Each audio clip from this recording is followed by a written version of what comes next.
Gemma? You again. What is it this time? We just ran into the men who've been threatening you, and we gave them a taste of their own medicine. So, you can relax now. We're here to protect you. What?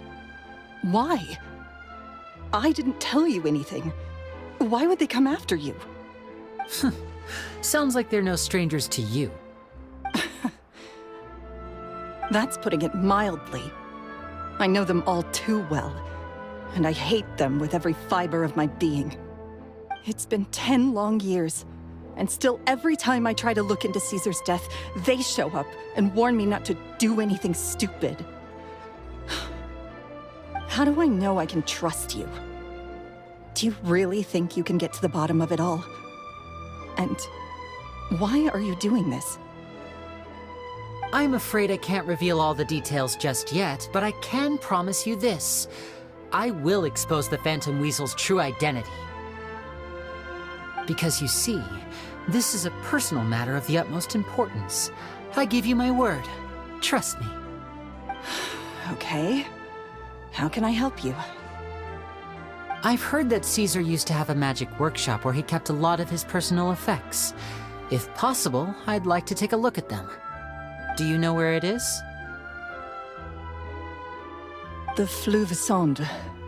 But the place was sealed up by the police after his death, and no one's been there since.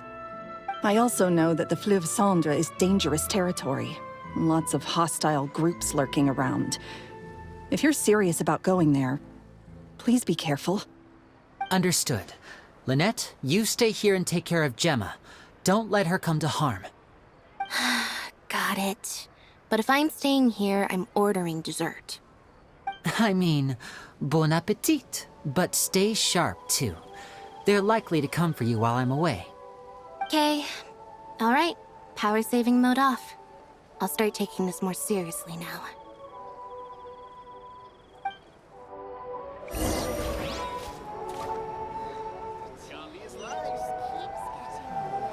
Looks like no more free coffee for me.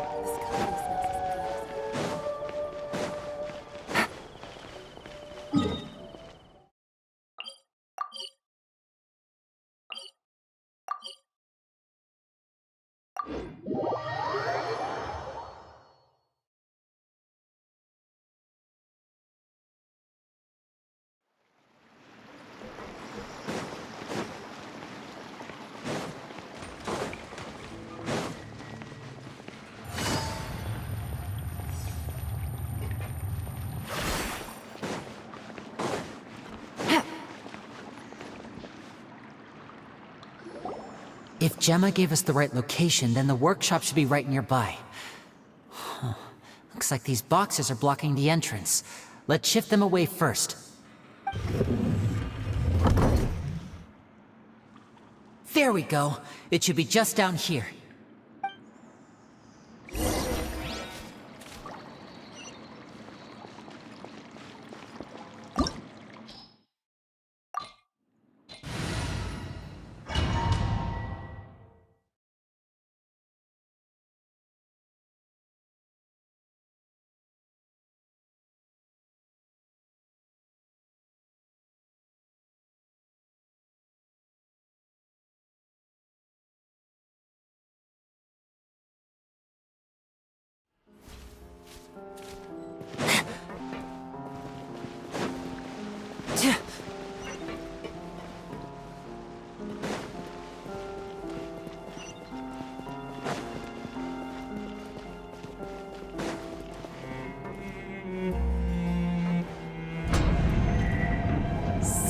this was Caesar's workshop.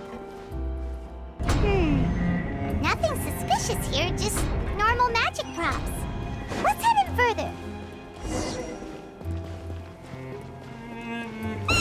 What was that? Oh, is this one of Caesar's gadgets? Guess we must have triggered some sort of device.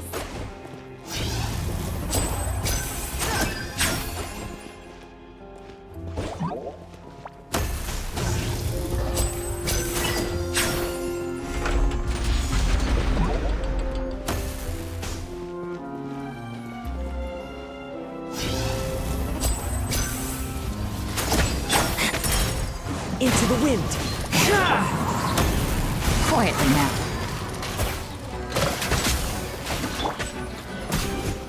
Solidify! Whoa.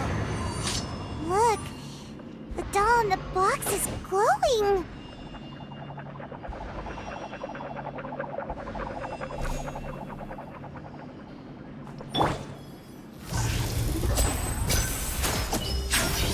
There's something written on the card on this doll.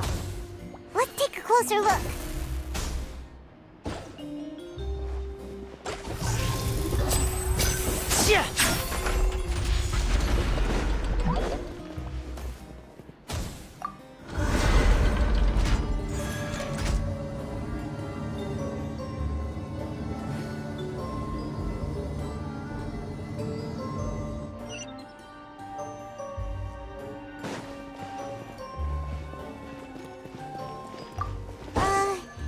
These magic boxes are moving.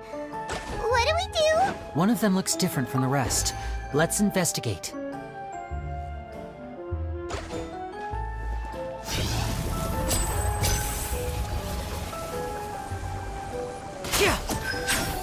Got it. We're supposed to find the box that lit up at the start, right? There should be another wish list inside. Let's keep trying.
That's weird.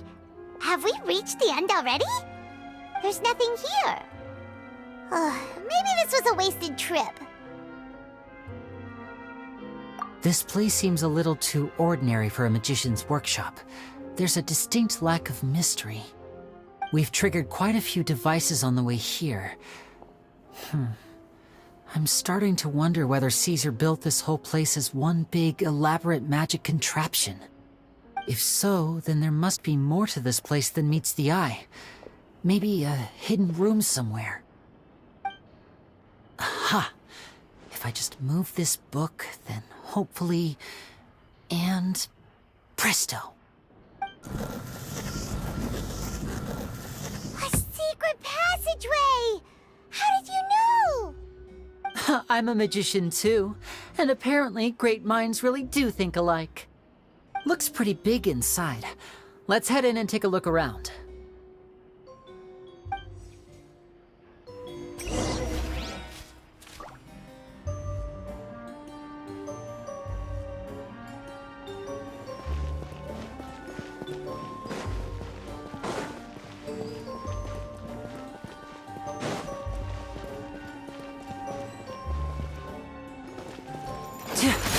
disappear!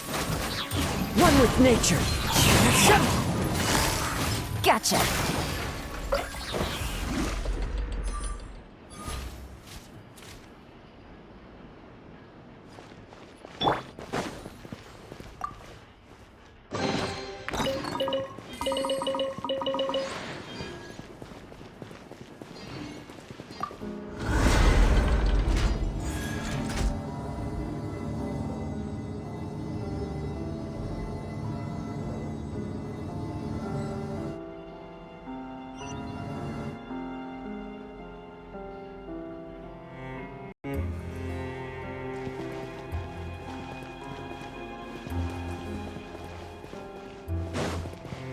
And voila! Into the wind.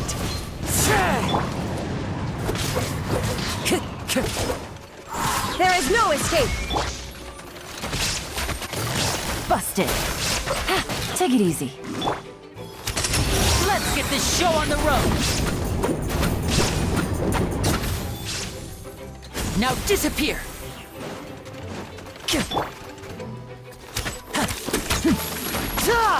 Time to go.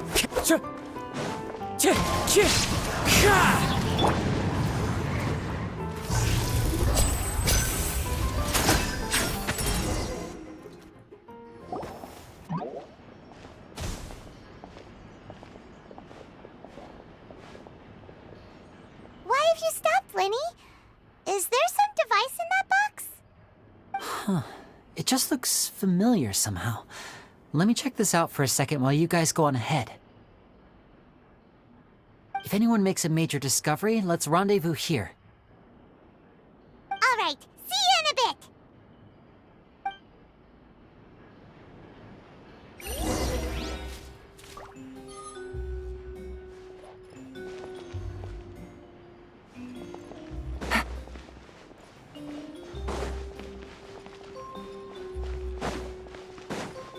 Take it easy.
Let's take a peek inside it, shall we?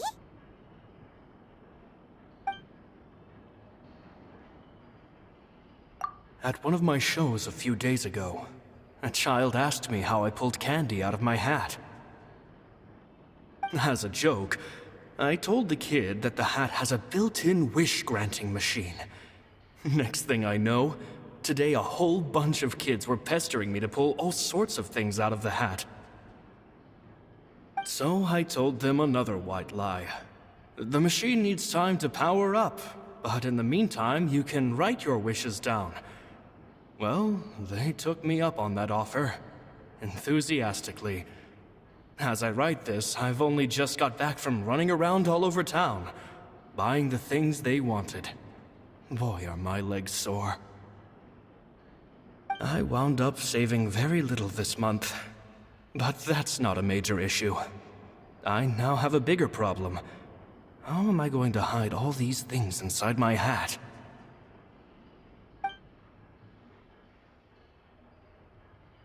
Two children came to talk to me after today's show. I don't know why they were out on their own. They looked much too young to be unsupervised. I do hope they got home safely. Anyway, they said that they wanted me to teach them how to do magic. It's not uncommon for children to ask this, of course, but I've never seen any of them as serious about it as these two. I told them that learning magic is very hard work, but that didn't faze them at all. It's like they already knew. They seemed so committed. I couldn't turn them down.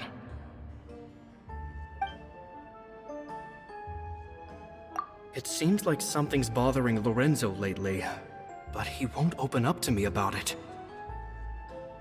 Surely he's not upset that I agreed to teach those two children. I'll have to talk him around. I have a good feeling about those kids. They're naturally talented, and it seems like they're not new to the world of magic. They have all sorts of fantastic ideas. All I'm really doing is helping them develop a more professional standard training plan. They wanted to call me Master, but I told them they absolutely mustn't. Any magician worth their salt could have taught them what I have. They're the geniuses here. Compared to them, I don't deserve to be called any sort of master. With time, I have no doubt that they could become far greater magicians than I. My only concern is why they're so mature for their age. I fear they've had to grow up too fast. I don't dare to imagine what they must have been through. Gemma thinks Lorenzo lately, but he won't open up to me about it. Surely he's not upset that I agreed to teach those two children. I'll have to talk him around. I have a good feeling about those kids. They're naturally talented, and it seems like they're not new to the world of magic. They have all sorts of fantastic ideas. All I'm really doing is helping them develop a more professional standard training plan. They wanted to call me Master, but I told them they absolutely mustn't. Any magician worth their salt could have taught them what I have. They're the geniuses here. Compared to them, I don't deserve to be called any sort of master. With time, I have no doubt that they could become far greater magicians than I. My only concern is why they're so mature for their age. I fear they've had to grow up too fast. I don't dare to imagine what they must have been through. Gemma thinks so too. She doesn't like being around them. Says that their eyes are too piercing. They don't bother me, but then again, I've never been the sharpest tool in the shed.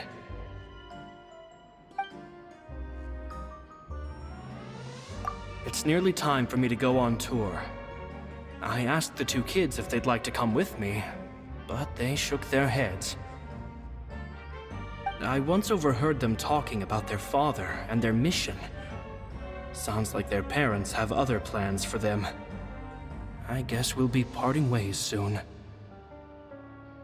It's only been 10 days since I first met them, but I think that I've gotten a feel for their personalities now. They're very tough, but also very cautious, and they trust no one but each other.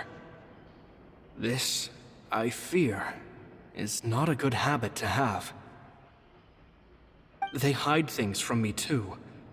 For example, when I asked them where they live and why they wanted to learn magic, they lied. That's the thing about children. Whenever they're trying to cover something up, it always shows somehow. I can sense that their lives have been hard, possibly even dangerous too.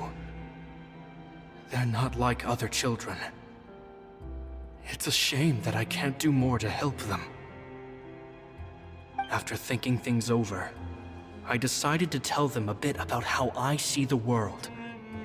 It's full of lies and falsehoods. And that is why we must find our own truth. P.S. I hope they won't find my nagging annoying.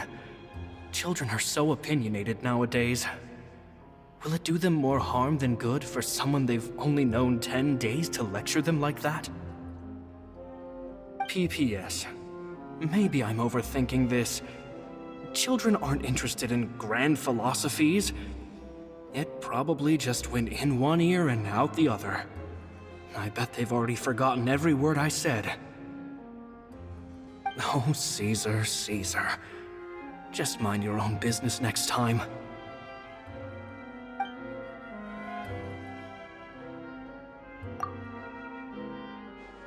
Two magic geniuses with a father and a mission, huh?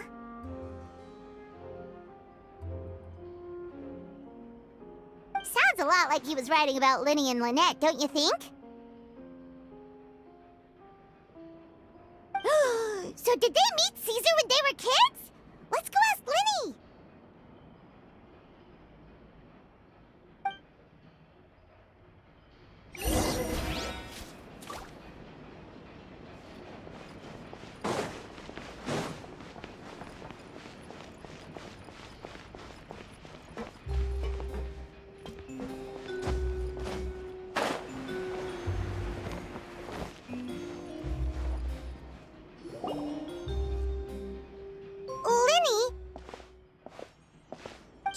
Hold that thought. As I expected, there's a lot of fishy things going on in this place. Fishy? Uh-oh, what have you found? All in good time. Before we go over our new leads, I want to tell you how a high-altitude escape is performed. First, the magician slots themselves into a magic box in full view of the audience. The box is then suspended high in the air, and a short while later, the base automatically opens. At this point, a dummy will fall out of the box, but it looks real enough to grab the audience's attention, and they start wailing and screaming. Meanwhile, the real magician, who has by now blended into the crowd, waits for a good moment to make their appearance and put on a hysterical performance. Oh no! Is that me? Did I just fall to my death? Very vivid description. Paimon can really picture it. And then what? The audience's gaze then turns to the magician, and by the time they realize what's happened, the dummy has vanished, as if everything that just happened was some sort of shared illusion. Of course, that's just how I think the process should work, theoretically speaking. The inventor of this trick never performed it successfully. When the box opened, Caesar was the one who fell out, and not the dummy. He fell right to the ground from the highest point of the opera house. No one could hope to survive that fall, not without a vision at least. And no one else has ever attempted this trick since. My understanding of how it works is just based on what I could gather from his notes and the relevant gadgets here in his workshop. So Caesar's famous high-altitude escape has never been done, huh? Paimon was about to say how cool it would have been to see it in person, but if it's that dangerous, it's probably for the best that no one else tries to do it. Wait a second. So if a dummy's supposed to drop out of the box, then where does the real magician go? How does he get out? Glad you asked. That brings us to the secret of said box. This box right here is the one that Caesar constructed himself to use in the performance, and it's not as simple as it looks. Inside, there's a device that only the magician himself would know about. Once the magician's inside and the box is lifted up into the air, the audience's view of the box is fixed at a certain angle. From where they're standing, they have a clear view of the front, sides, and bottom, but the back and the top are now no longer visible. At this point, the magician presses a button inside the box, opening a secret door out of view. He then escapes through this trapdoor onto the Opera House roof, waits for the dummy to fall and distract the audience, and quietly returns to ground level. That's way simpler than Paimon imagined. Even Paimon could probably do it. Well, there's a little more to it than that, of course. The hardest part of this trick is controlling the audience's mood and reactions. That takes an exceptional degree of showmanship. There's the falling dummy, the miraculous reappearance, the pompous performing. Maybe the magician would even have themselves tied up before it begins to strengthen the impression that there's no escape. Many days and nights of careful research and painstaking practice would have gone into this, all culminating in a performance just a few minutes long, but one that still manages to transform the shock and grief of a tragic accident to the joy and laughter of a mesmerizing magic trick. Caesar was a highly accomplished magician, but unfortunately, even he didn't manage to pull it off. So, how did it go so wrong? You said you found some fishy stuff here. Have you figured out what really happened? I can make a pretty good guess. I looked into the case files. The magic box Caesar was using at the time of his death had the secret button I mentioned positioned on the right-hand side. And sure enough, he always used his right hand as his dominant hand in public. Okay. Nothing suspicious there. But here's the strange thing. Most of the devices in this workshop have the mechanism on the left-hand side, including this box right here, which leads me to believe that Caesar was in fact left-handed.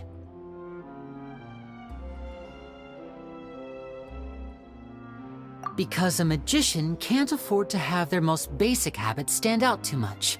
People naturally focus their attention on the most important details of the task or situation at hand. But a magician needs to be able to redirect an audience's attention at will, so as to avoid arousing their suspicion. The essence of magic is getting people to believe a lie. If even the truth raises eyebrows, the falsehoods become all the more difficult to mask. And so, Caesar trained himself to use his right hand to align with his audience's expectations. Great magic always requires sacrifices. But in his most stressful and nerve-wracking moments, and when no one was watching, reflex would kick in and he'd use his left hand.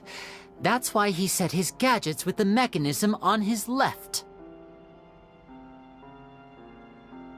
Exactly. I think that's likely what happened. Caesar would have been under a lot of time pressure during the escape. He'd have had mere seconds to open the hidden compartment, retrieve the dummy, then open the secret door and make a swift escape. But I'm sure he was confident. He would have rehearsed countless times to the point where it was second nature. He'd barely need to think about what he was doing because muscle memory would guide him through. So he opened the compartment, took out the dummy, checked everything was in order, and then went to leave. With his left hand, he reached for the button, and suddenly, his heart skipped a beat. It wasn't there.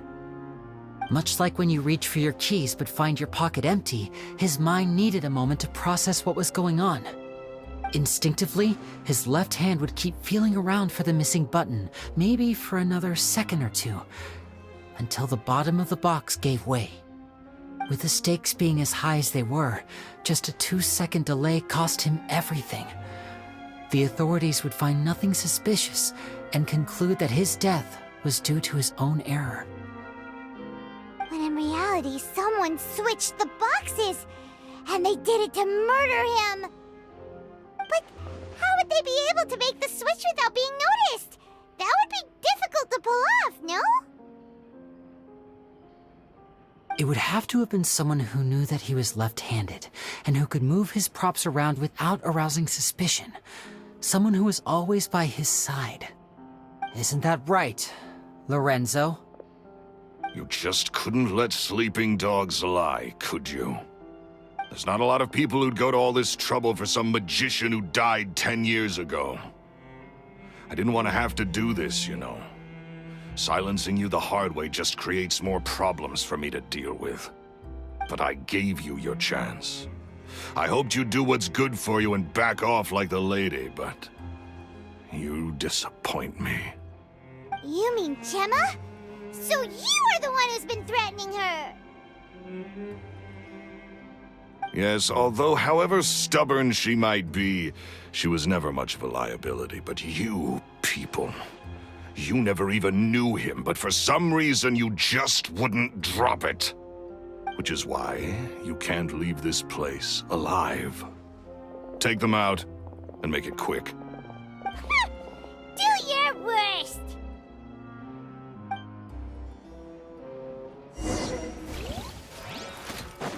And voila! Shine down!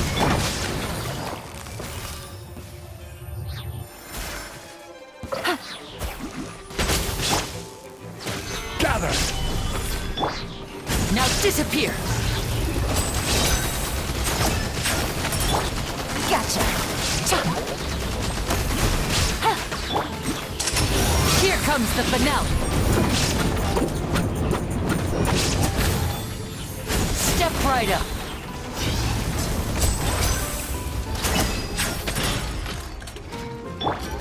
Wind Strider!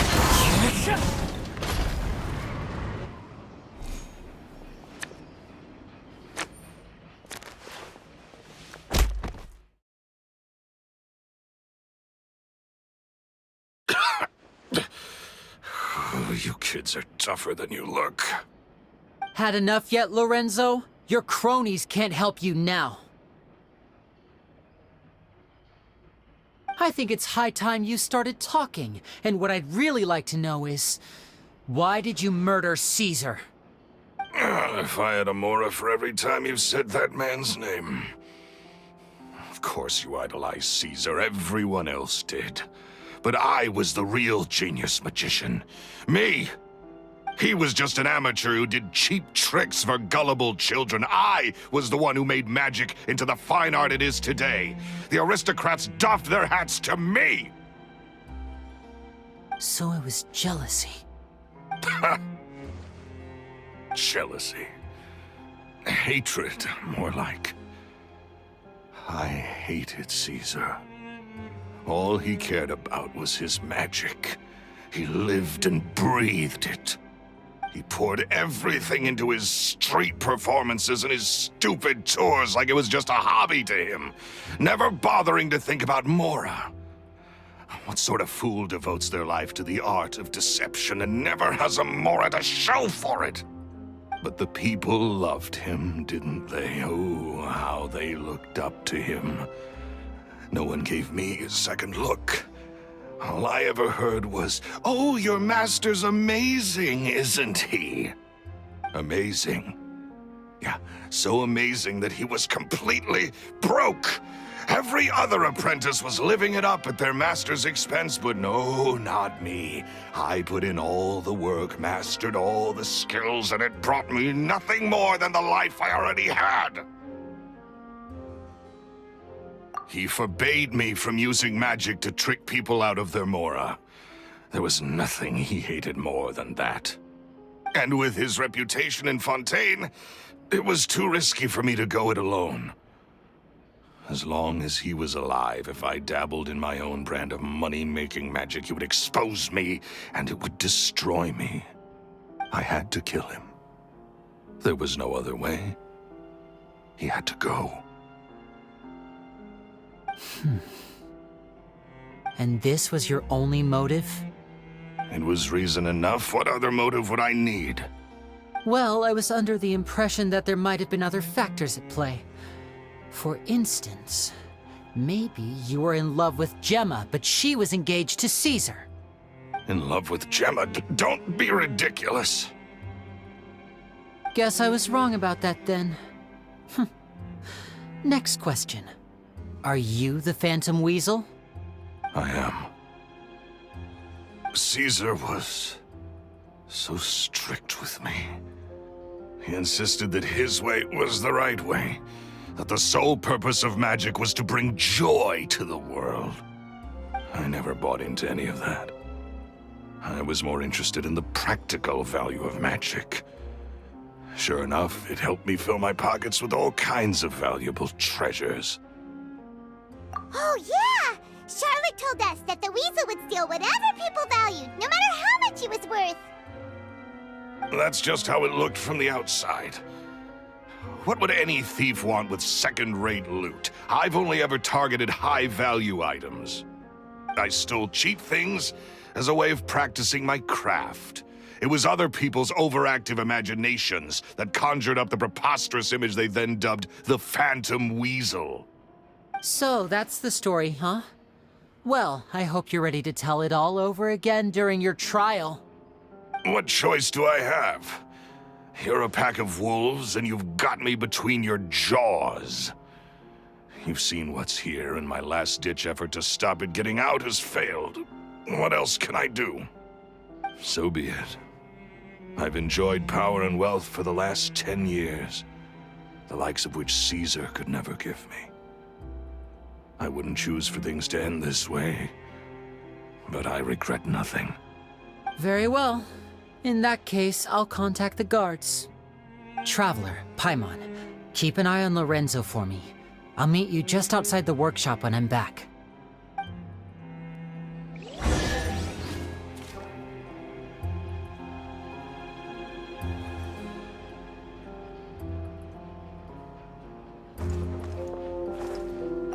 At least I can finally stop looking over my shoulder now.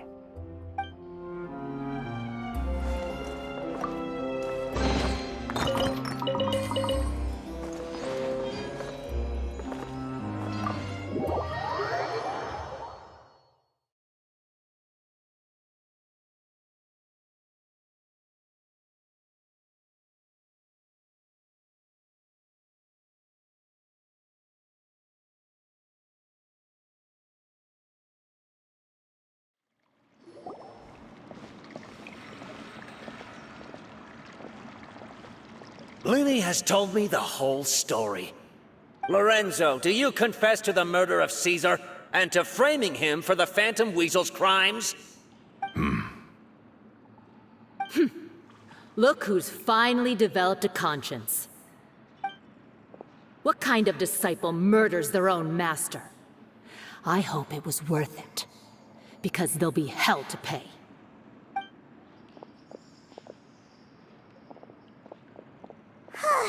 Looks like it's all over. What should we do next, Lyney? Should we start preparing for your show? Let me think. Let's rendezvous with Lynette and Gemma first. With Lorenzo in custody, Gemma will no longer have to fear for her safety. Good point. We should go tell Gemma the good news right away. It'll give her some peace of mind for sure.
Ah, you're back.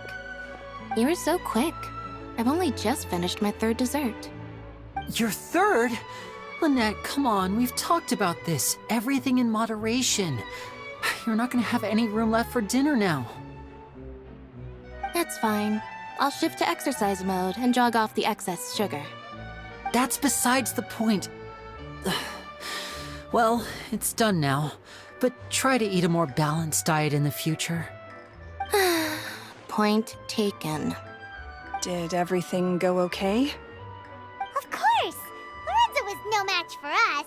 The guards are taking him into custody as we speak. Gosh, that's amazing.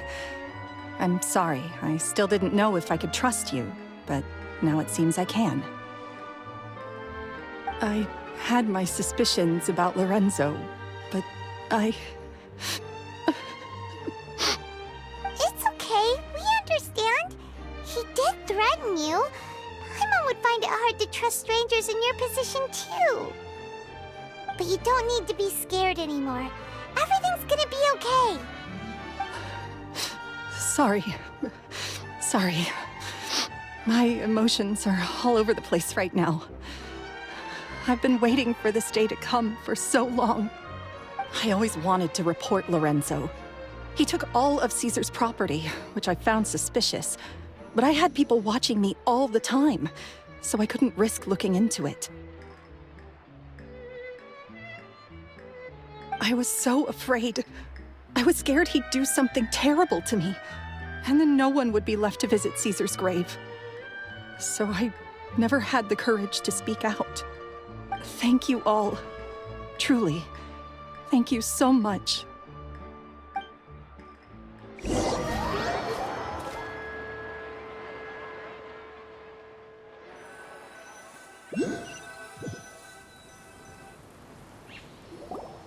Thank you all for clearing Caesar's name. I never would have guessed that Lorenzo was the real Phantom Weasel. He never showed any signs that there were problems between him and Caesar in public. From the outside, it looked like they got along great. To think that lowlife's been living life to the fullest all this time, while Caesar's name was getting dragged through the mud. It's a travesty. At least his soul can finally rest in peace now, thanks to your efforts.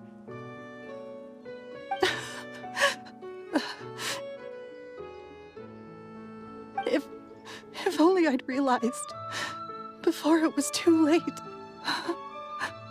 Don't blame yourself, Gemma. This isn't your fault. Yeah, you still have the rest of your life to live. Caesar wouldn't want to see you spending it feeling guilty. Cheer up, Gemma. My brother's doing a magic show at the Opera House tomorrow evening. Would you like to come along? It might raise your spirits. This show will be a special one. We're holding it in Caesar's honor. In Caesar's honor? Really? Oh, thank you. I'll be there. Great. We'll see you tomorrow evening. Traveler, Paimon, don't be late. Don't worry, we'll be there. No way are we gonna miss out on a free magic show. Wait, Paimon feels like we're forgetting something. Oh, Yaddy! We never found out if the two kids Caesar taught magic to were Lyney and Lynette or not. Lyney changed the topic back in the workshop, so we didn't get a chance to bring it up. Oh well, guess we'll just have to ask Lyney tomorrow evening.